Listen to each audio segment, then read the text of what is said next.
Okay. Sorry, guys.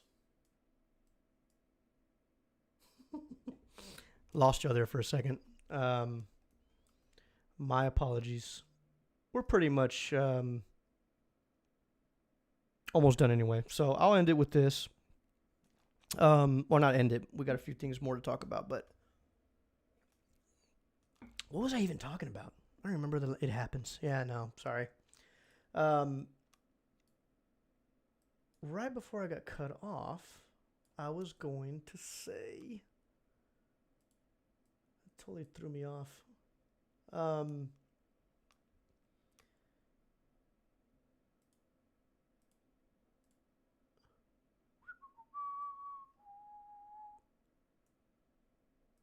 I don't remember what was I talking about right before I had stopped. If not, I'm going to the next subject. So anyway, I think I was sort of talking about the phase of the show, and so what we typically do that's how we take you guys along for the ride. So there's different series, man. And then there's a catch and cook series that is, we go out there real quick. It's more cooking than fishing. That's sort of the other series that we do, catch and cook. I've renamed it. I called it hook and cook. I didn't really like that too much, so I just named it to the traditional hook and cook or catch and cook. We've got 3 episodes. Those have really taken off. Those catch and cooks, people love that, man. I think a lot of that has to do with just, more people at home wanting to eat healthy. Fish is obviously on the menu. Meat prices are skyrocketed. But people are definitely looking to cook fish. It's amazing. Like I've thrown one of those videos up, and within a few weeks, you've got 10, 15,000 people viewing, and it's crazy. I'm out there catching fish, and it's a slow road of 5, 6, 7, 8,000 people. But people love cooking, I'll tell you that much. So we've got a few of those coming out. So tournament edition, behind the scenes, which is technically our vlog, and then we have our catch and cook, best of, and I think those are our main ones. Oh, and I'm sorry, one of our most successful newest series, Top Gear. Top Gear is a series where we take some of the just awesome new products coming into the industry. We just take them on a whirl. We talk about them, break them down, the goods, the bads. Not there to bash any products, but I'm there to at least critique and, this is what you may like about it. This is what you may not like about it. I wish they would fix this. I wish there's definitely room for improvement here, kind of conversation. Done that with Rail Blaza, which is all the mounts that I use to record my adventures. What's going on, Slick? And all the way down to Bixby, to visors, sun visors, to fishing tackle. Speaking of which, this is what's been catching pretty much everything for me. Boca Chica. These are just awesome, good, durable paddle tails. These are reloads. I just got these in. I actually ran out of Boca Chica during the tournament. Man, I love this color. See-through. I love these see-throughs with glitter, man. They just, when the conditions are right and the sun's just right and the water's clear, they really do help get the attention of these fish. 90% of the fish I catch are on Boca Chica. That will change in the winter. I fish a different style. So to answer, that's where we had left off. He had asked me, Celadron, hope I'm saying that last name right, had asked me if I'm ready for the thumper. And he's referring to trout, winter fishing. I switch it up to fat boys and jerk style lures. I'll still catch on the paddle tail, but I have to rig it a certain way to where I can bounce off the ground. Those are fun. Like a lot of people don't target trout. I do target trout, especially in the winter, especially in the spring. If you ever want to know a little bit more about trout, I'm by no means am I an expert, but I'm good enough to get out there and understand the structure how it plays into it. I know the trout patterns. I know what to look for. I know what lures to present, how to transition depths, how to look at the water as far as the temperature, and to find good, healthy trout. If you ever just wanted to get away from 15 to 22-inch trout and really want to get into those upper slots, join us this winter. You'll see a lot of it. I'll start off small with my trout. See, I'm picking up on the patterns, on how they're moving in. And once those water temperatures hit a certain temperature, then, bait obviously begins to get scarce, a little bit more lethargic, and I'm looking for big grounds that I believe are big grounds for big trout. And we fish those areas nonstop all winter. And I can guarantee you every year we've always at least pulled out 25 to 28s. Just good, solid trout. And it's cool to see that transition where when we go into winter, when they really start feeding aggressively, to when that stops and trout are learning how to survive, or they are surviving. It's amazing. Trout intelligence, to me, I just love it, dude. I really do. Just came back from Florida. Oklahoma says, let me start from the top here. Is a fish finder useful at 3 Mile Cut? Never fished the area to bring gear. So here's my take on fish finders, right? A lot of people give me heat because I use fish finders in the marsh. I'm not using the fish finder to actually find fish. Well, I take that back. There are certain areas where I'll fish in deep cuts that are like 10-foot holes. But for the most part, I'm in like a foot of water, 2 foot of water. But there are some transition points and some drains that can carve out and have structure that I've found. It's just like a pocket of maybe 8 feet, 10 feet, and lo and behold, there's structure there. That's what I'm looking for. I'm looking for structure that's 50 feet to my right or 50 feet to my left, using side scan. So, and I use that as a reference so that I'm not just blind casting, but the way I explain this is I know where 50 feet is to my right, and I can see it on a digital screen. So I'm sort of I'm building this model in my head of where it's at based off of what I see and where I'm casting. And I will work something that I can't see, but I can see on side scan and see the structure differential or whatever it be. And I fish like that. So yeah, I do use a lot of fish finders, even in shallow water. Definitely during the winter when I'm fishing deeper. When I'm trying to figure out how the trout are coming up and down from shallow to deep, a lot of variables in that. But like I said, if you guys want to see some great trout fishing and come along with the ride, man, stick around, dude. You'll enjoy that, I think.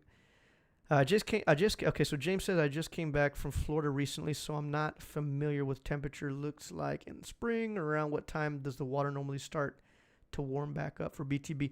So in Texas, we do have year-round offshore, but it's not something that we advertise. Partly because our BTB guys here in Texas, a lot of them, we deal with a little bit more harsher conditions. We don't have cake surf, is how I could put that. And so you got to be real careful here in Texas when you're fishing winter for snapper or what have you. It's or here in Texas, yeah. So you got to be careful. You don't want to hurt yourself or get lethargic yourself, right? Hypothermia is real, man. It kills. And being that we have to go out a few miles just to get into some structure, it can be dangerous.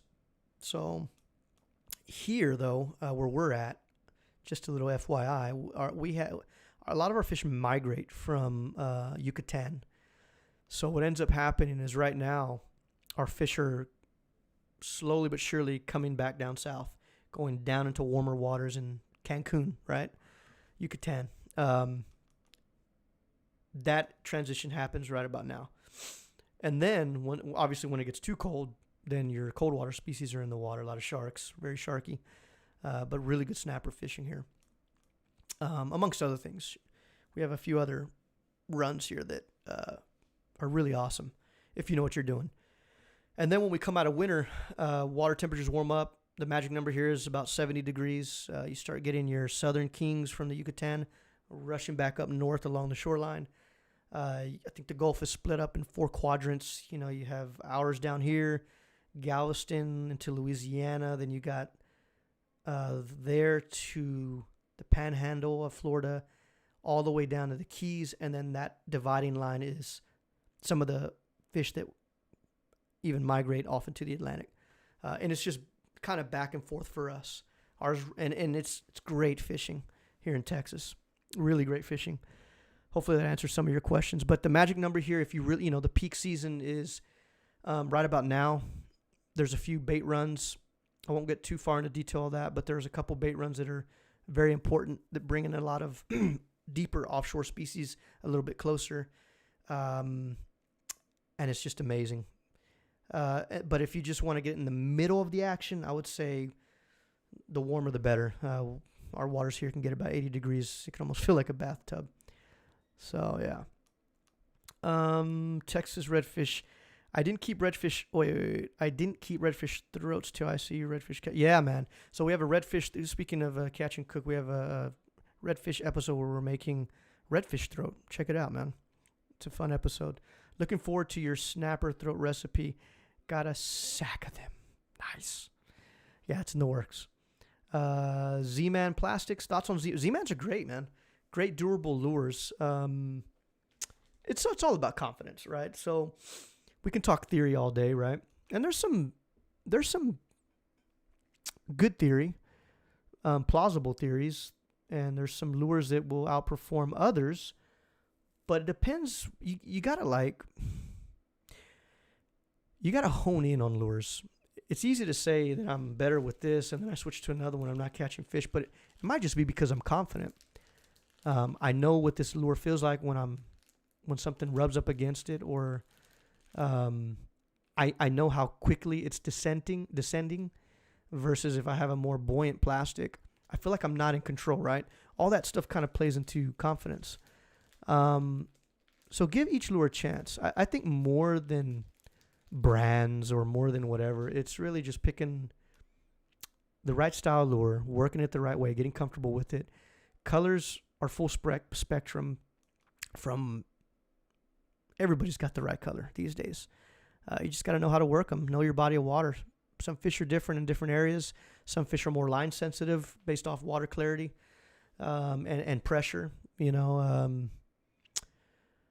There's a lot of factors into that. But Z-Man is a good lure. I think they're just as good as anybody else. Right now, my confidence for redfish is in Boca Chica. It's a small Texas-based company. They're not huge, not yet, but they will be. For the longest time, my confidence was on Matrix Shad. Still is, but I'm getting a little bit better redfish production out of Boca Chica. Trout fishing, though, if you want a good trout lure, those Matrix Shads are the real deal, dude. I'll tell you straight up. What size jig head? Half ounce one? Richard, that's a good question, man. Jig head size, did I drop something? To me, it's dependent on a lot of things, dude. It's dependent on water depth. It's dependent on current. It's dependent on where I'm trying to target and how I'm trying to target a specific column. The Texas coast, 1/8 would be the heaviest. 16th, an 1/8 is right there. That would be the heaviest I would go if I'm fishing flats, if I'm fishing especially grass flats. A lot of people get confused about that, and you got to just think, the heavier the weight, the jig head, the quicker it's going to sink. If you're fishing a few inches of water, or you're fishing a foot of water, clear water, and you've got a little bit of vegetation underneath, I know how to work a paddle tail without a weedless setup, and I know, but it's only because I know my jig head, I know my lure, I know how buoyant it is, and as soon as I cast it, I know how long it's going to take before it hits grass line, and I know how to retrieve it. To keep it right on the surface. but a lot of it is it's variable. Winter's different, you know. It's a little bit more methodical, more twitching. Got to be a little bit more patient. You got to slow it down a little bit. During the summer months, you know, you can burn spoons, you can burn paddle tails, cross grass flats. If the fish sees it and wants it, he'll take it. So I'll go a half if I'm targeting deeper water, like 10 feet, 8 feet. If I'm working structure and I need to get a lure down there quick, yeah, I'll do about a half. Don't really use too much force. Why no trout mounts, bro? You have caught some beautiful replica mounts. If I plan to release, that's a good question, Bobby. I don't have any trout mounts. I try and if it's man, I feel bad. Like I've done a lot of research on trout, and I will keep one if I get a 31, 32. And that would probably be the only time I would ever keep one. Like, if I'm going to keep one, it's got to be for a good reason, or maybe a water body record or something. But I do try and release those trout. I try and release, I will harvest 18 to 22-inch trout. And I know that's kind of frowned upon once you hit past the 20. But where I fish, man, there's a lot of trout. 20s is a dime a dozen. And it's not a high-pressure area. But if I catch a 28, which is technically, I think they consider 27-ish a trophy. I just try and release them, man. I don't know. I don't think trout tastes very good once it gets that big. So I don't eat them. And it's just not big enough to where I want to mount them. I tell you what, though, Bobby. This year, not all trout survive. When this, I'm going to be very plain, just black and white with you guys. Not all trophy trout survive a fight. If I gill hook one, or if I know one's not going to survive, I'll look into that, dude. Might as well, right? If it's going to die anyway and I'm not going to want to eat it, and I'm releasing it in hopes that it will survive, might as well just keep one. I like you. Any thoughts on pin low profile reels? Phantom looks awesome. Man, I don't have any thoughts on it. I'm a big lose guy. They just, I don't know. Maybe I'll try one this year and I'll let you know. But I don't have any thoughts on it because I haven't used one. Makes sense. I have a Lowrance T12 side scan. Still learning how to use it though. Yeah, man. Texas, just keep at it, dude. It's more than anything, it's good for chart plotting if you're in skinny waters. And if you know that you're in an area that has pockets and hidden structure that you're unaware of, like there's structure, but you don't know where it's at, and it's in moderately deep water, take it and use your side scan. And then once you learn it, you may not even need it, but it's good for just exploring new waters. It's good to be able to see 50 to 100 feet to your left, 50 to 100 feet to your right.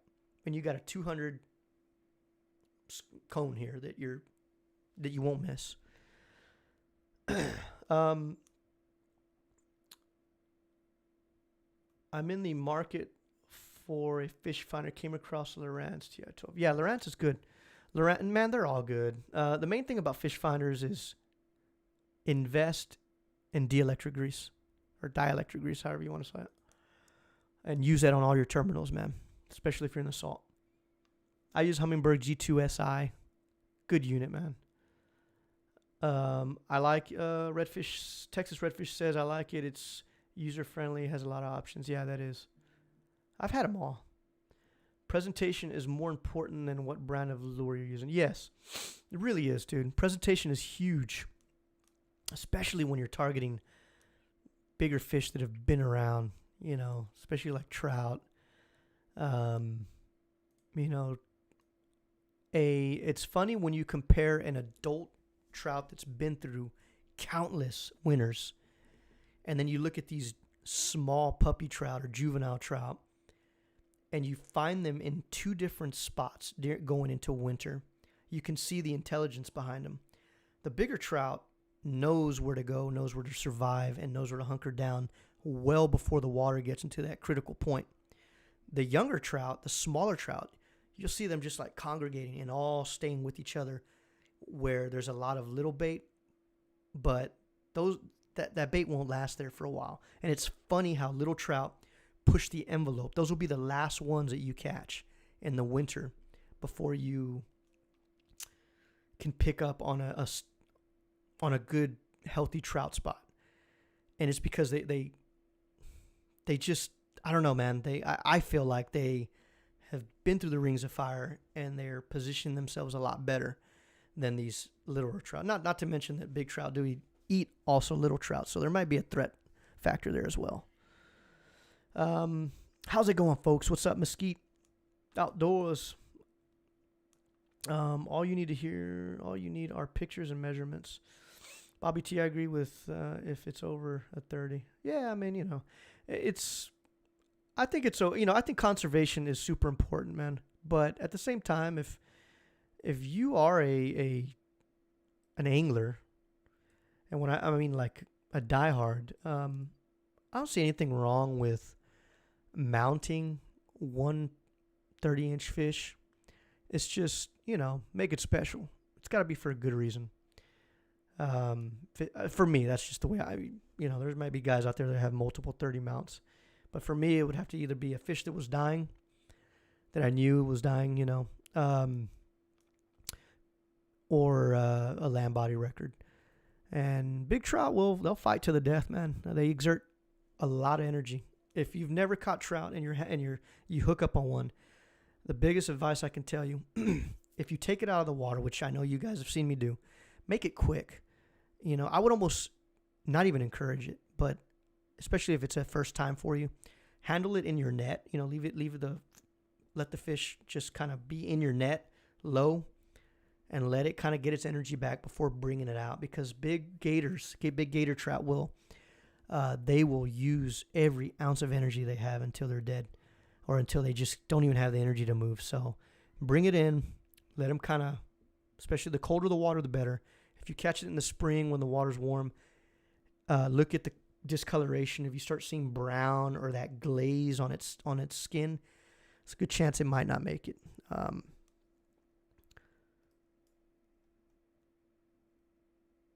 So that's just food for thought there.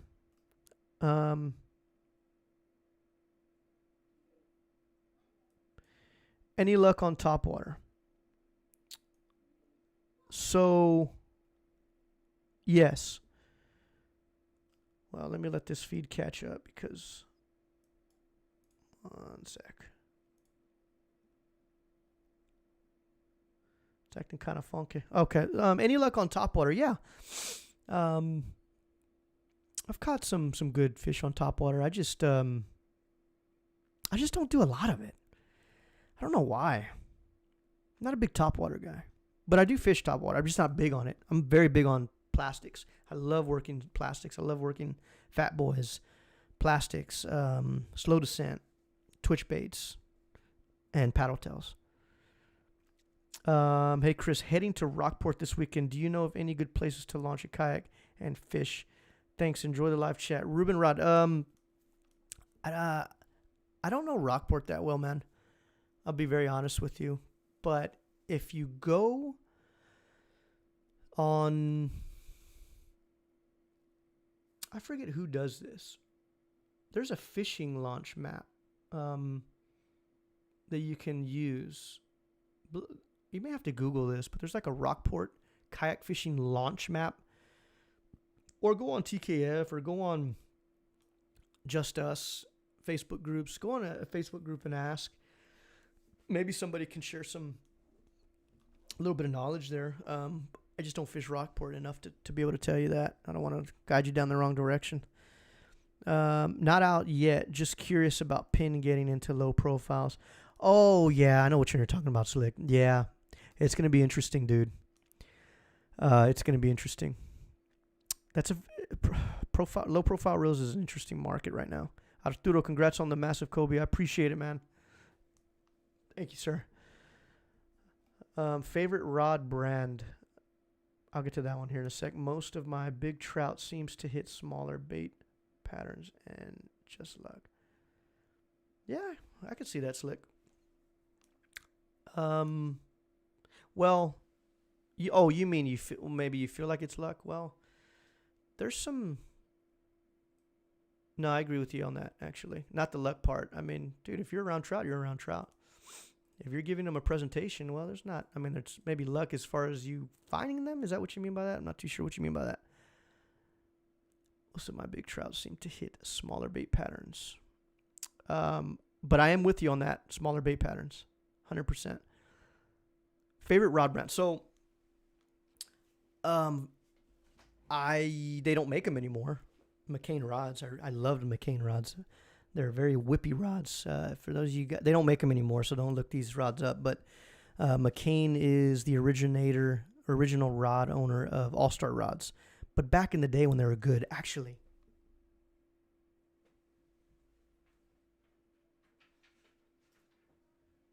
This is an original All Star rod. Let me see if I can show you guys. See that right there? This was when they were good. Okay, it's very hard to find an all-star rod in this shape. This is when they used to make them legit, and this is real cork right here.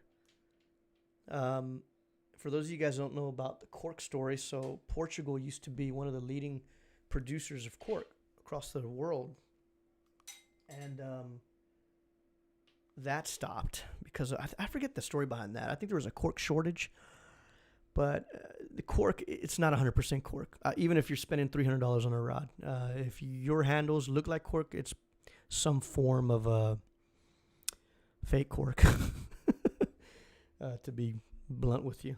So that's real cork. That's when All Star was just, dude, very whippy rods.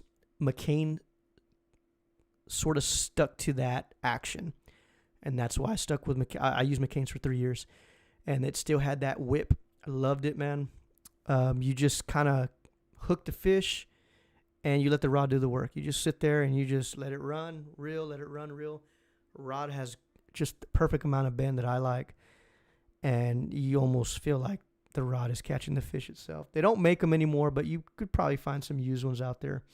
But those were my favorite rods. Now I'm using ACK rods. Really good rods. It took me a while to get used to the action, though. They're a little bit stiffer than what I would normally like, but I did get used to them. So on these videos, on these inshore videos, if you see the black rod with the white handle, or not handle, but right up above the handle grip, those are ACK's house rods. Man, I tell you what, for like $70, $80, I've put well over 300 or 400 fish on those rods, and good fish. I haven't had an issue with them whatsoever. But like I said, I had to get used to the action, and it took me a little bit to get used to them. I just started really getting comfortable with them, and that's after 300 or 400 fish. So, if you like a stiffer rod, you would love those ACK rods, and they're under $100. So.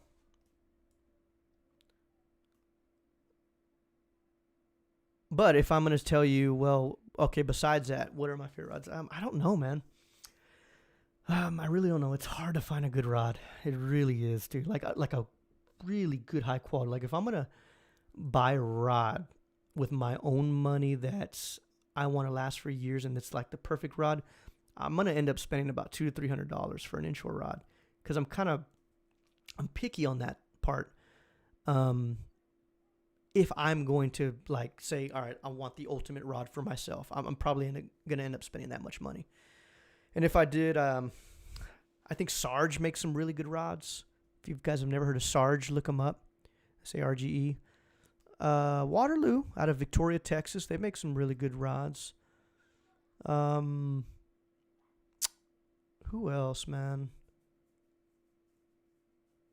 G. Loomis. A couple that I would just that come to mind. Awesome. All right, let's see. I appreciate that, Slick. I'm glad y'all enjoyed that video, man. That video of the cobia was just ridiculous. I wish you guys were all there to see that live. Since you're fishing with lighter tackle, what action rod or line do you use? Man, I fish real light, so I use about 15-pound braid. I mean, where's it at? Well, I don't want to show you all that footage yet. I was going to show you the big redfish footage. I mean, those 48, 45-inch redfish that I'm catching, those are all on 15-pound braid. No leader on that. Certain setups will be dependent on, that have to do with the rod. Like if there's a lot of whip, I love to go a little bit lighter. Sometimes a little heavier. It just depends on what I'm trying to do with it. I'm very rod specific, or I can be. I usually like to use like a medium action. I'm sorry, a medium, like fast action. And I'll throw usually between 15 and 20 pounds braid. I have thrown 30-pound braid before if I'm fishing around a lot of structure and I really want to, if I'm on some aggressive upper slots. I've had those for some reason. The most bust offs I have on reds are in that 27 mark. Never a bull, never an undersize or a lower slot, but those 28, 29, 30-inch reds,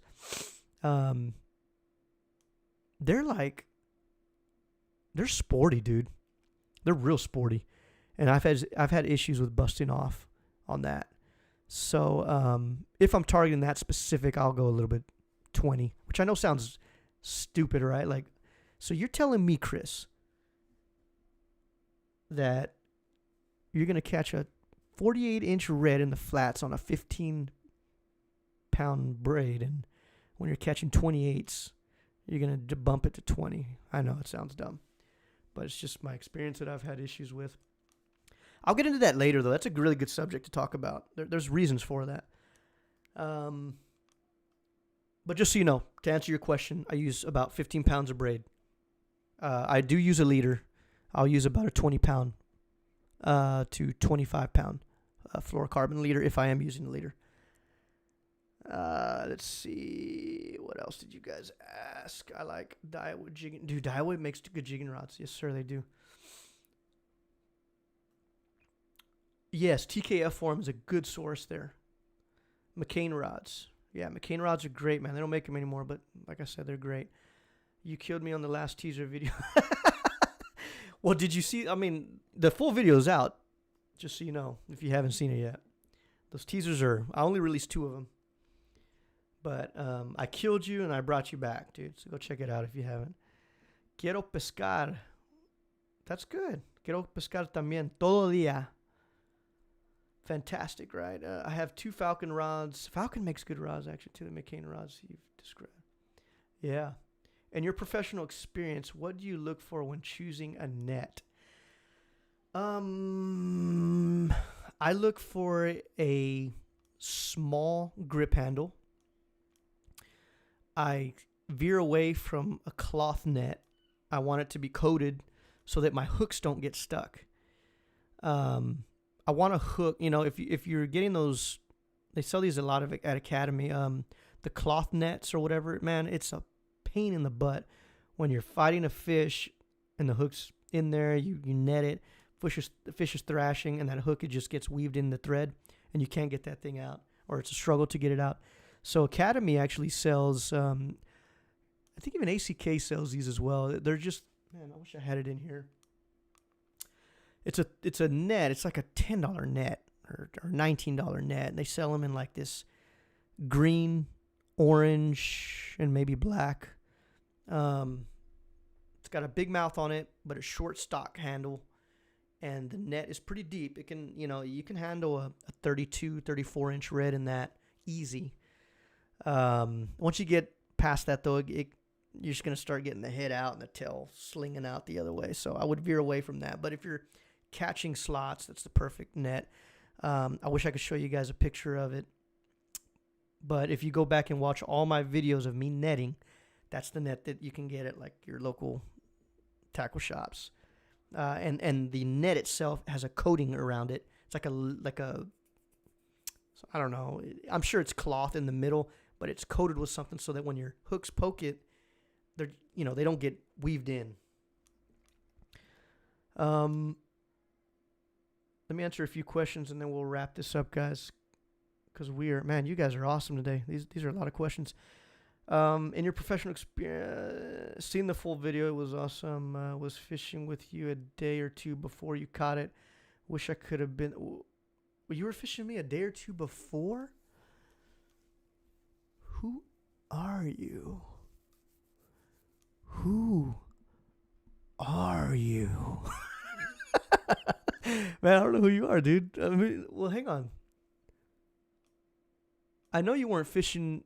Okay, so you were fishing with me when I caught the doubles then. The double kings, maybe. Because I only made 3 or 4 trips that week. That was part of the kayak fishing marathon. Man, that was a beautiful week. It was like 8 days of just 1 foot seas. When I got the double king. Oh, okay. Oh, so you were one of those guys out there. What kayak were you in? You wouldn't so happen to be in. Were you in that Ocean Trident, or the Ultra 11 or Ultra 12 or something? Had a blue camo 13 when Robert went out. Oh, okay. Oh, you're Seth. Oh, Seth, what's up, dude? Okay, it's Seth. Cheers, Seth. By the way, your decals are in the mail, and I got and the other guys as well. I just sent those out, FYI. So just keep looking out for those. Well, yeah, so Texas Redfish Fanatic is Seth. Cheers, mate. Cheers. Drinking Red Bull today because apparently I don't want to go to sleep.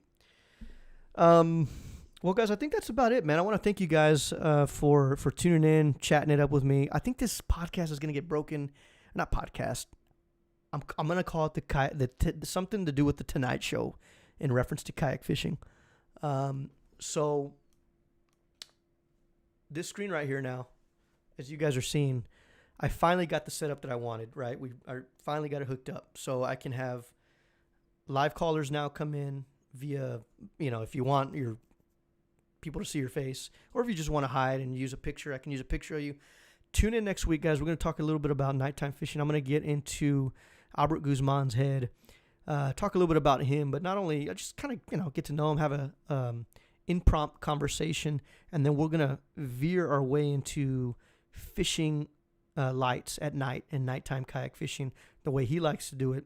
He's been really successful at it. He's been getting really good at it. And I've had the opportunity to fish with him a few times. Really good guy, man.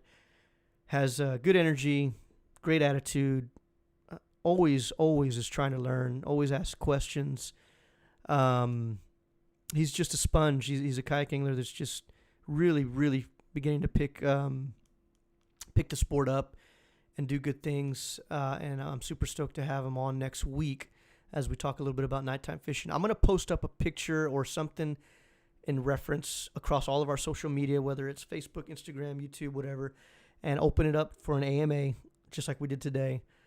Ask him anything, and we'll be sure to answer most of those questions, and then we'll get into our routine show. So, Richard, yeah, man, it's my pleasure, man. You guys are awesome. Thanks for tuning in. Thanks for hanging out with me, man. I've met a lot of you guys here. It's funny, dude. The last few years, all my friends have been like through YouTube, and I've met so many now best friends. It's just been crazy, man. The kayak community is just amazing, dude. And so it's my pleasure, dude, to come out and talk to you guys about this sport that we all love, kayak fishing, and not just that, but also get a chance to know the people behind it, and hear their story. And that's kind of the platform that I wanted to bring with this live show. So you guys have a wonderful week. I'll be out there fishing the Fanatic tournament. If you guys are going to be in town in Corpus, check it out, man. Go look up at the Fanatic Facebook page, sign up. $65 gets you into all the categories. There's going to be a captain's meeting tomorrow night, and then it's Roadrunner from there. Just thanks. You guys have been awesome. If you guys want any NLF swag, feel free to visit our Teespring. We got cups, mugs, all kinds of stuff. Nothing to get rich on, just a little something to get in return, man. We spend a lot of money on music for the show. People are trying to get us to submit to the Outdoors channel. We've ran a series with the Pursuit channel a few years back. Did really well, but that's expensive, you know. So we were getting better results out of YouTube. I feel like the television industry is just not going in the direction that I want to go. But people keep wanting us to jump on there. So I don't know. I don't know if we want to ever revisit that. We may, but we'll see. But you guys have been awesome. Thanks for all the encouraging words. Thanks for watching all these fishing adventures. And hopefully we answer your questions. Hopefully we help you make good decisions out there on the water. Tight lines to everybody, man. You guys, we'll see y'all next Thursday. So definitely stay tuned for next week, next Thursday, Albert Guzman, 8 Central Standard Time.